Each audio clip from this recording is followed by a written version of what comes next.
Hi, everybody. I'm Ray Richmond, the news and features editor here at Gold Derby, and I am here with science guy Bill Nye, the executive producer, co-writer, and host of the Peacock nonfiction series, The End Is Nigh.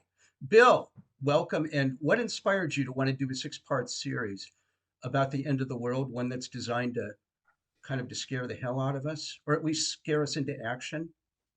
I want to change the world, want people to take action. So a surprising result is, for me anyway, was that during the pandemic, you might think people would want to watch romantic comedies or what have you. But no, people want to rent Contagion. They want like more, give me more disasters. Some surprising things. So Seth MacFarlane is one of the executive producers, observed that uh,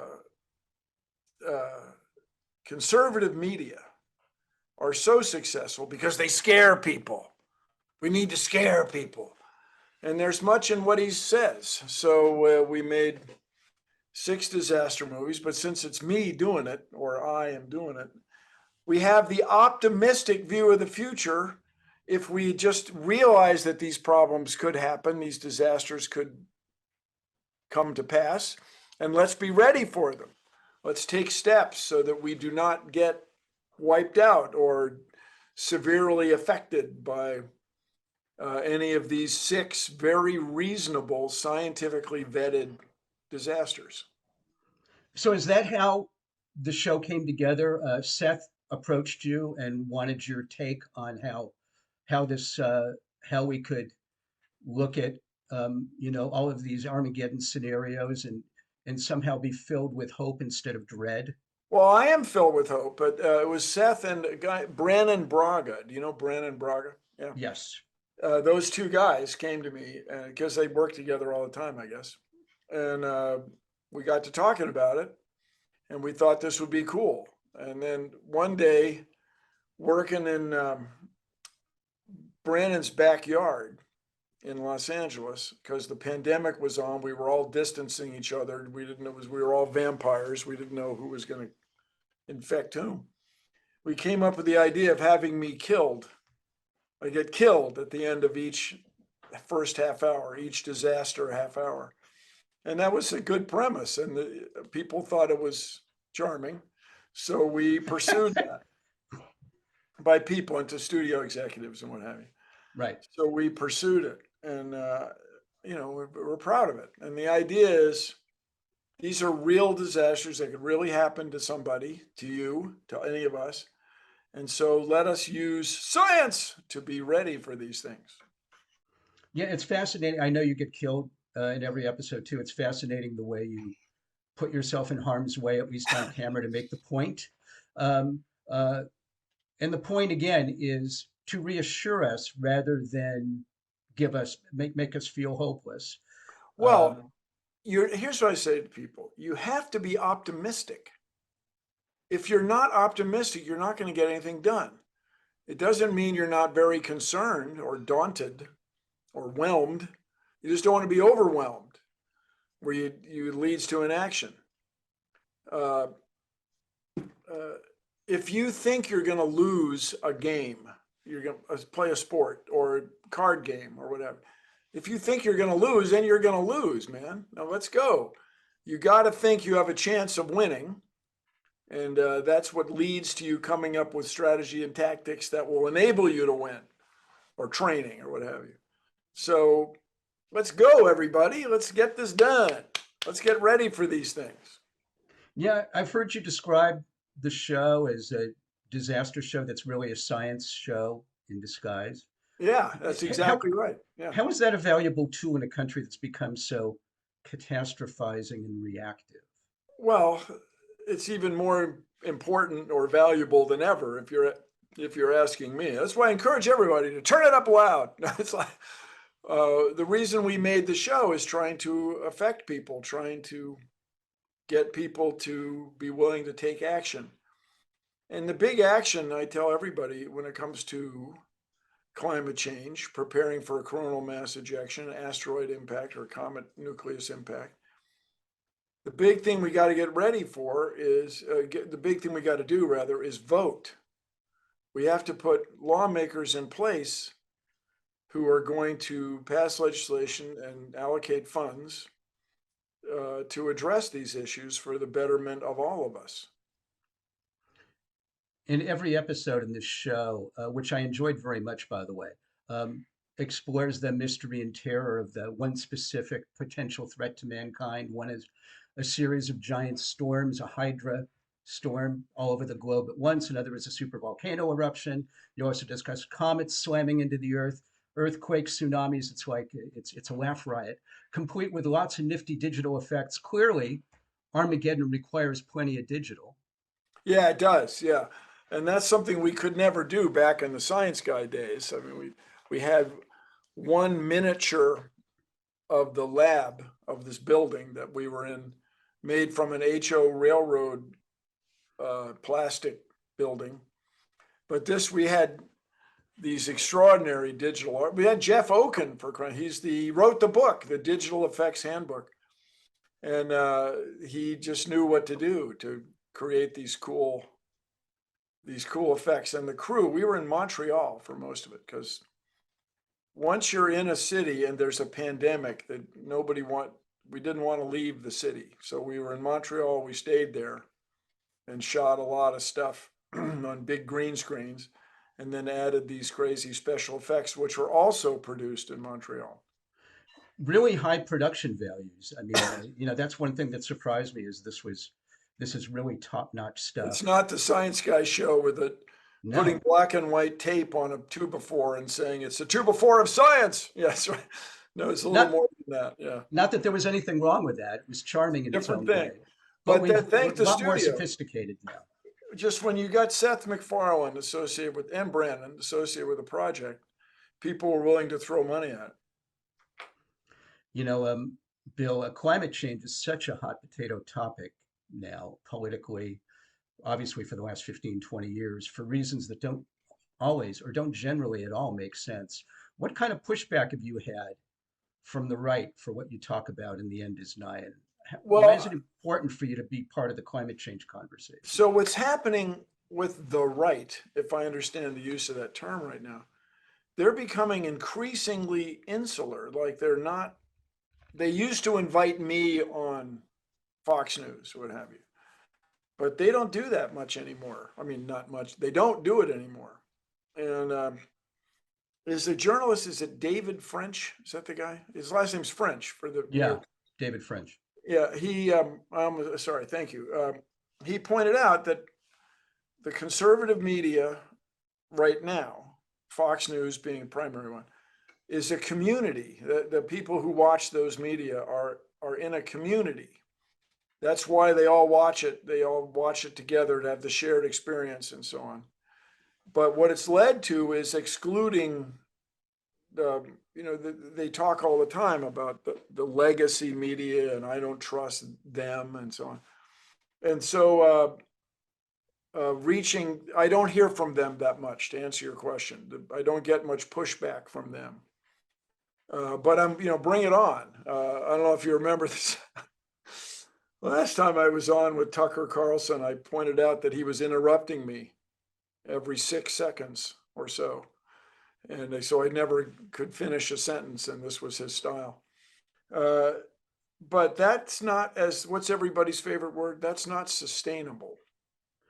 Climate change, in this example, is affecting more and more of us. It's especially affecting people in conservative counties, conservative states, the breadbasket and so on. And that people are going to be looking for answers, or what are we going to do about this, or steps to take.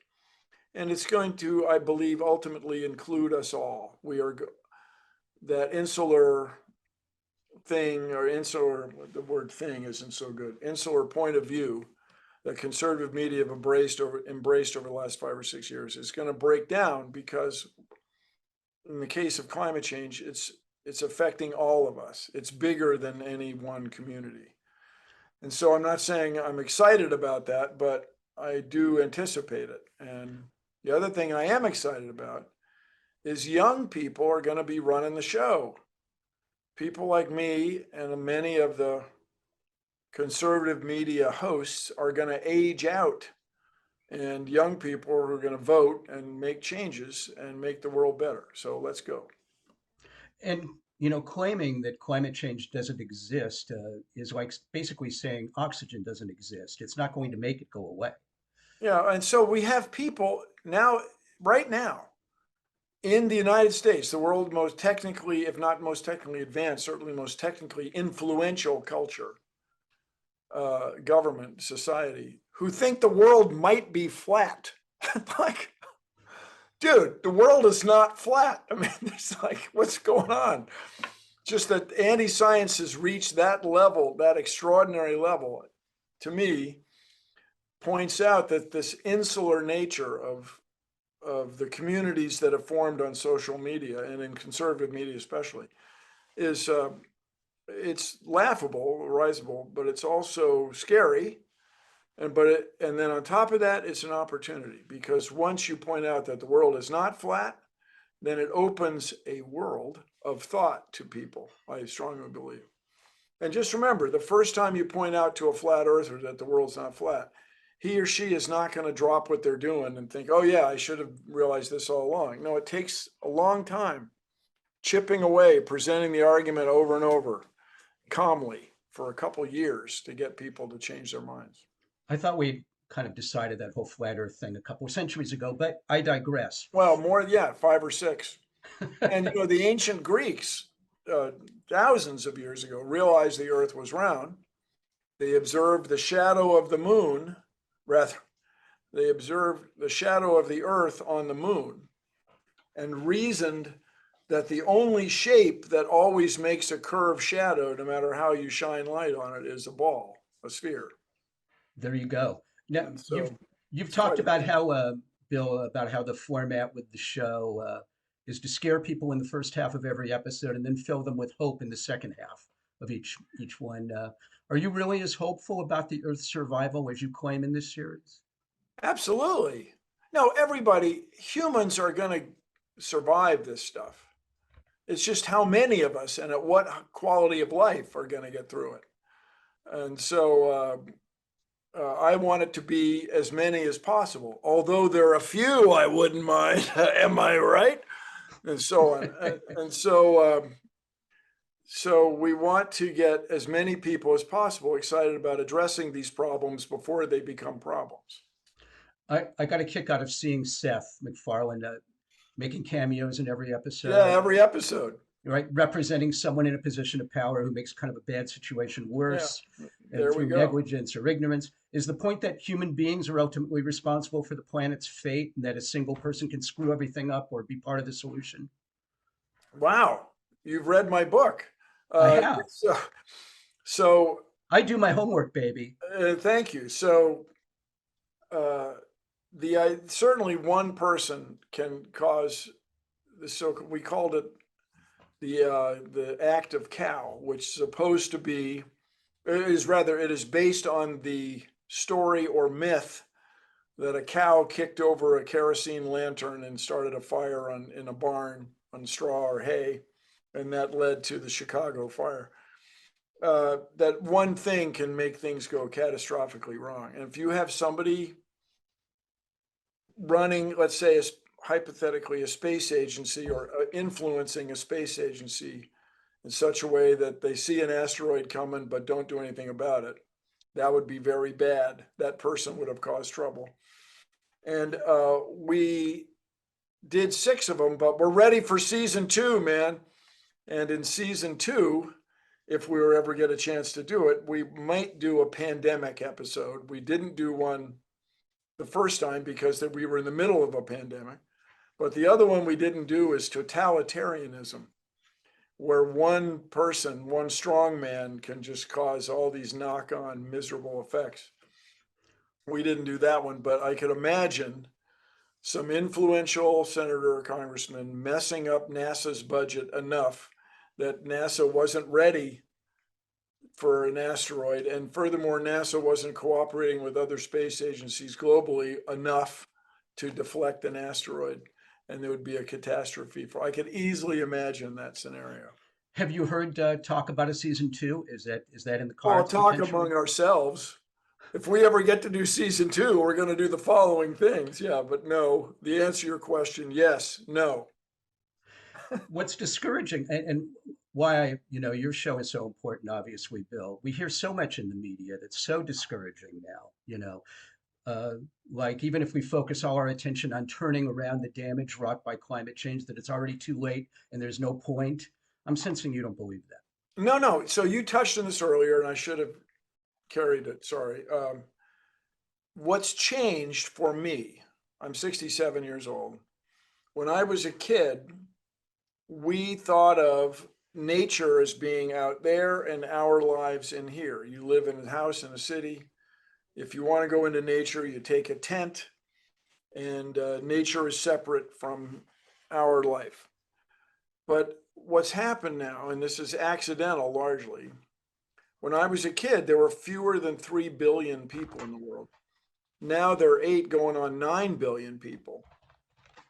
And so now we have to, in my opinion, which as you know is correct, we have to, that's irony, we have to embrace the idea that we are in charge of this planet. We're running the show now. We have to make decisions globally in the same way you make decisions if you own a house or you live in an apartment where you have control over how high you set the heat, whether you leave the window open, how much hot water you use.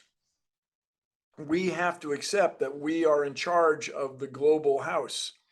We have to make decisions about when to replace the roof, about investments. We have to make decisions about how clean to keep the water, how cold the food in the refrigerator. And we want to provide for everybody, because when people are not provided for or their quality of life is very low, not only is it absolutely not fair, which is very compelling for you fellow humans who are share genes with these people, with people everywhere in the world. The other thing, when people's quality of life is disparate or very different, it leads to conflict. And conflict has led to world wars, and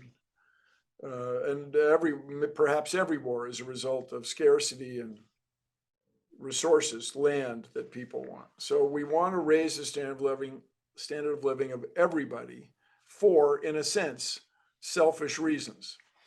But the other thing is we're in charge now. We didn't want to be, but we're in charge. We didn't ask for this gig, but we got it. So now we have to make decisions to improve the quality of life for people everywhere. Have you received the kind of feedback on this show that you were hoping for in terms of positivity and people being Well, from encouraged? reporters like you, yeah. I still haven't met the "I hate you, you suck" people. I'm sure they're out there, but I haven't met them. Who could One thing, possibly say that? Who could possibly say that to Bill Nye? oh, well, there are conservative media hosts who just can't stop themselves. I had a letter published in the Wall Street Journal about, well, I guess 2 months ago, about a certain governor. And it wasn't about science, it was about a certain governor. But the only rebuttal they printed was, he's no science guy. It just really bothers people that my sobriquet is Bill Nye the Science Guy, and I'm a mechanical engineer, and somehow that makes me unable to read a graph or notice the weather changing or what have you. It's there's a cadre of people who aren't crazy about Bill Nye. Well, I don't want to have anything to do with him I said then. cadre, I think I meant cohort. It's okay. All those C words sound the same to me. Not exactly, yeah. With that, we're out of time. Bill Oh, we Nye, are. Oh, yeah. thanks so It's much. great to see you. Thank you very much, Ray. No, and thanks so much for scaring up some time for us to talk about The End Is Nigh. See what I did there?